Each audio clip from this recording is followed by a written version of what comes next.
Mais qui est venu semer le trouble et la panique dans la charmante ville de Sète? Actuellement dans Demain nous appartient, un violeur en série fait des ravages et s'en prend à plusieurs femmes.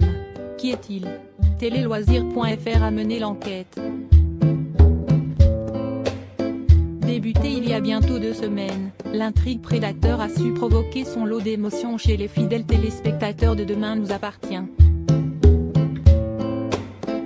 Il y a quelques jours, Amanda, jouée par Marion Christman, a été violée par un homme cagoulé.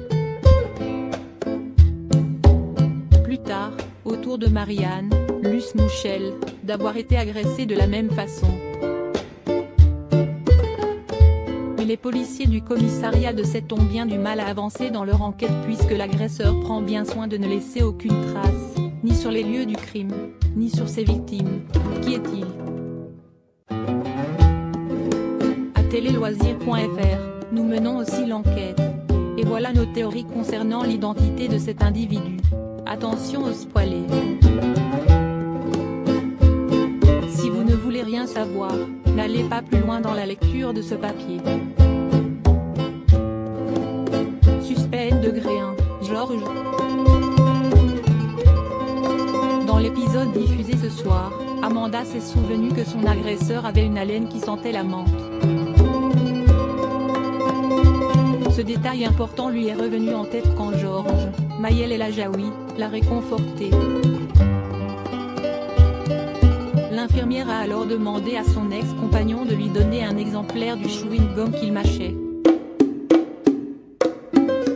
Après en avoir discuté avec Marianne, plus de doute à avoir, le violeur avait la même haleine mentholée.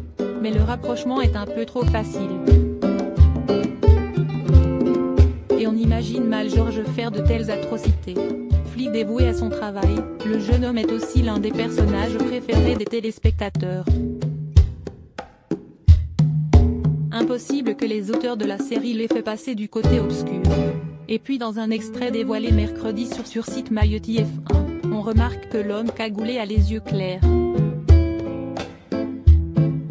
Suspense degré 2, Rémi. Le petit ami de Soraya aurait-il vrillé? On le sait, sa relation avec la fille de Leila est clairement en train de battre de l'aile.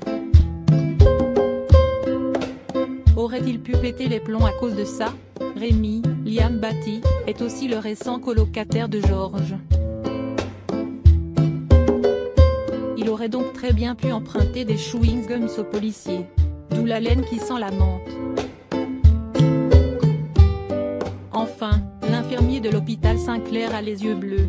Sa profession lui aurait aussi permis de savoir comment effacer toutes les traces de crime. Suspense degré 3, Samuel. Alcool, violence verbale. Le gynécologue a de nouveau replongé dans ses vieux démons depuis sa séparation avec Leila.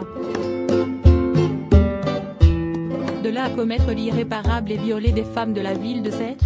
Bien que Samuel, Axel Kinner, ait de nombreux défauts, on n'y croit guère. Suspense degré 4, un parfait inconnu. Dernière hypothèse, et la plus probable, le violeur n'est à ce jour pas encore connu des téléspectateurs. Difficile d'imaginer, parmi les héros du feuilleton, lequel aurait pu violer l'une de ses connaissances. Il est plus qu'envisageable que les scénaristes aient penché pour l'option du parfait inconnu. D'ailleurs, dans un nouvel extrait vidéo, disponible sur MyTF1, les flics du commissariat pensent avoir trouvé nouveau point commun entre les victimes, qui pourrait tout faire basculer. Elles ont vendu des meubles au même individu via Internet. Qui est-il? Va-t-il se faire arrêter dans les prochains épisodes?